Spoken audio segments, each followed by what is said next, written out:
स्वतःची लंका लावून घ्यायची असेल तर भावांनो कलर ट्रेडिंगमध्ये या. तर भावांनो आपल्या भारतातील खूप म्हणजे खूप लोक भावांनो म्हणजे आपल्या वयाचे जे लहान आहेत भावांनो 10वी ते 12वीच्या एजमध्ये आहेत ते भावांनो कलर ट्रेडिंगच्या स्कॅमला भावांनो बळी पडायला लागले. आणि काय होतं विषय माहिती आहे का, इंस्टाग्रामला रील येते कलर ट्रेडिंगचा आज हमने 1.5 लाख कमाया 2 लाख कमाया आणि दुबई गई घूमने हे असले व्हिडिओ तुम्ही बघितले असतील. टेलिग्राम पर आओ बायो में लिंक हे बिग स्मॉल नवोदिक्स प्रॉफिट हे काय काय तुम्ही बघितलं असेल. ॲव्हिएटर गेम ते काय काय खूप आहेत भावांनो. आणि कलर ट्रेडिंगच्या स्कॅमला भावना आपल्या म्हणजे माझ्या वयासारखे पोरं खूप भावना बळी पडायला, कारण लवकर पैसा मिळवायच्या नादात हे लोक ह्याला बळी पडायला लागले. आणि त्यापैकी भावना मला एका दाव्यावर काल मेसेज आला होता. तुम्हाला भावना स्क्रीनवर दिसेल. बघू शकता त्याचा मेसेज आला होता. किती त्यांना मेसेज केलेले बघू शकता भावनी एका लाईनमध्ये. आणि काय होते विषय रिक्वेस्ट पडते आणि इंस्टाग्राम मला नोटिफिकेशन पुश करत नाही. त्यामुळं असं मी नाहीतर मी भावना सगळ्याला रिप्लाय करतो, सगळ्याला सपोर्ट करतो. तर विषय असा होतो की त्याचा मेसेज तुम्हाला बघू शकता तुम्ही, तो मला डायरेक्ट म्हणतो नंबर द्या दादा तुमचा. तर भावना मी सगळ्याला नंबर देणं आपल्याला शक्य नाही. तर मी त्याला म्हटलं काय विषय अडचण आहे तुझं सांग म्हटलं. तर बघू शकता त्यानं आपल्याला मेसेज टाकला होता आणि त्यानं म्हणला मला प्रॉफिट करून द्या दादा. हिंदीमध्ये बोलत होता तो.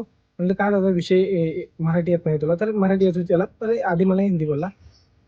तर विषय असा होता की त्यानं म्हणला मला प्रॉफिट करून द्या मला. म्हणलं कुठून आहात, किती लॉस आहे, ट्रेडिंग किती वर्षापासून करता, मी असं त्याला म्हणलं. पण तो ट्रेडिंग करत नव्हता, तर त्यानं कलर ट्रेडिंगचे पैसे म्हणजे कलर ट्रेडिंगला त्याने घर जाळलं होतं भावानो. आणि म्हणजे मी त्याला विचारलं कसं झालं काय झालं, तर विषय तो म्हणला मी 66 लॉटरी नावाचं एक ॲप आहे भावानो आणि त्याच्यावर मी पैसे टाकले होते म्हणला. आणि इंस्टाग्रामलाच रील बघून मी आलो होतो म्हणला कलर ट्रेडिंगमध्ये.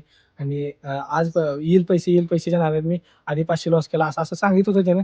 आणि खूप म्हणजे त्या भावनातून मला समजत होती भावना तो खूप म्हणजे खूप इमोशनल झाला होता, सॅड झाला होता. तुम्ही त्या चॅटिंग जर वाचली आमची तर तुम्हाला समजेल की भावना तो किती म्हणजे दुःखात होता. आणि मला म्हणजे खूप अशी विनवणी करत होता, ₹100 टाकतो दादा प्लीज रिकव्हर करून द्या. पण शेअर मार्केटमधून भावना ₹100 मध्ये ₹1000 असं लॉस करून जर तुम्हाला भावना एक म्हणजे सिंपल तुम्हाला मुद्दा सांगतो. जर तुम्ही ₹200 घेऊन येत असाल आणि 2000चं जर टार्गेट ठेवत असाल तर भावना तुम्ही 100% लॉस करणार, घर जाळून घेणार. पण जर तुम्ही 2000 घेऊन येत असाल तर ₹100-200 जर कमवायचं टार्गेट ठेवत असाल तर तुम्ही टप करू शकता, काय त्यात विषय नाही. तर तेवढं तुम्ही टार्गेट ठेवू शकता. पण जर 200 घेऊन 2000चं टार्गेट ठेवत असाल तर लंका लावून घेऊ शकता.